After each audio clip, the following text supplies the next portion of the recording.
नमस्कार दोस्तों एक क्रेडिट वॉर छिड़ी है। ये credit war Bharatiya Janata party और विपक्ष के नेताओं के बीच है। वो अलग बात है कि जातीय जनगणना के मसले पर भारतीय जनता पार्टी के तमाम सांसद, तमाम नेता पहले विरोध में थे। पहले वो इसके नुकसान बता रहे थे कि जातीय जनगणना होगी तो देश बटेगा, ये अर्बन नक्सल सोच है विपक्ष की, ऐसा नहीं होना चाहिए, ये तो अंग्रेजों की सोच हुआ करती थी। लेकिन जैसे ही नरेंद्र मोदी की सरकार ने जातीय जनगणना कराने का फैसला ले लिया, तब भारतीय जनता पार्टी के लोग कह रहे हैं कि ये भारत को मजबूत करने का फैसला है, ये प्रधानमंत्री का मास्टर स्ट्रोक है, ये देश को मजबूती देगा। यानी दो अलग अलग तरीके के बयान आपने देखे, आपने सुने। एक तब का बयान है जब बीजेपी ने, जब मोदी सरकार ने जातीय जनगणना का फैसला नहीं लिया था, और एक अब का है जब फैसला ले लिया गया है। लेकिन इस क्रेडिट वॉर में एक और योद्धा की एंट्री हो गई है और उनका नाम नीतीश कुमार है। नीतीश कुमार के समर्थक, उनके कार्यकर्ता पटना में, बिहार में पोस्टर लगवा रहे हैं और उसमें लिखा जा रहा है कि नीतीश कुमार ने दिखाया, अब देश ने अपनाया। यानी कि ये जो जातीय जनगणना का रास्ता है, ये नीतीश कुमार ने दिखाया था और अब होगी गिनती। ये बात लिखी जा रही है पोस्टर्स में और ये क्रेडिट दिया जा रहा है नीतीश कुमार को। दरअसल दोस्तों, बिहार में नीतीश कुमार जब तेजस्वी यादव के साथ सरकार में थे, नीतीश मुख्यमंत्री थे, तेजस्वी यादव डिप्टी सीएम थे, तब बिहार में आर्थिक सर्वेक्षण भी करवाया गया था और जातिगत सर्वे भी करवाया गया था। जातिगत सर्वे और जातिगत जनगणना में फर्क होता है। जातिगत सर्वे करवाया गया, बिहार में यह पता चला कि किस जाति की कितनी संख्या है, कितने प्रतिशत है, आर्थिक स्थिति क्या है इन जातियों की, तमाम बातें सामने आई।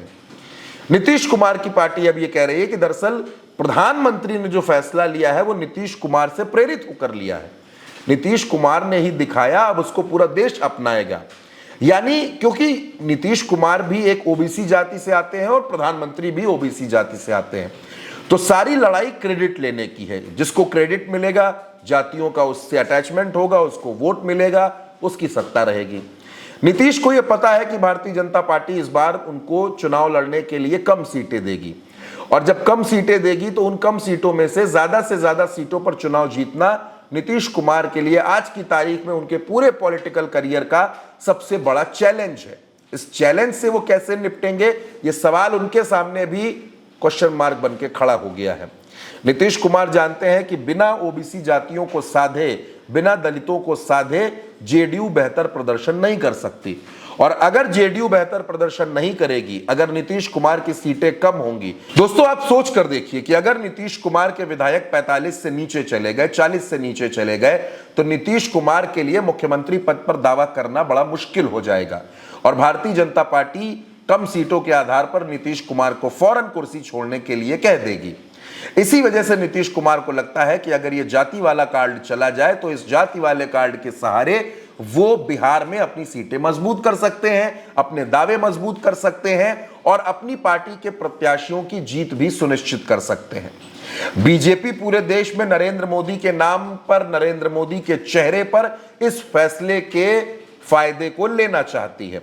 बीजेपी ये बताना चाहती है कि ये प्रधानमंत्री का मास्टर स्ट्रोक है, प्रधानमंत्री के अलावा किसी और ने इस मसले पर कुछ नहीं किया। लेकिन नीतीश कुमार की पार्टी ये बता रही है कि प्रधानमंत्री ने तो सोचा ही तब जब नीतीश कुमार ने कर दिया। यानी नीतीश कुमार जो करते हैं, भारतीय जनता पार्टी उसको बहुत बाद में करती है। ये पूरी कोशिश जेडीयू की तरफ से है।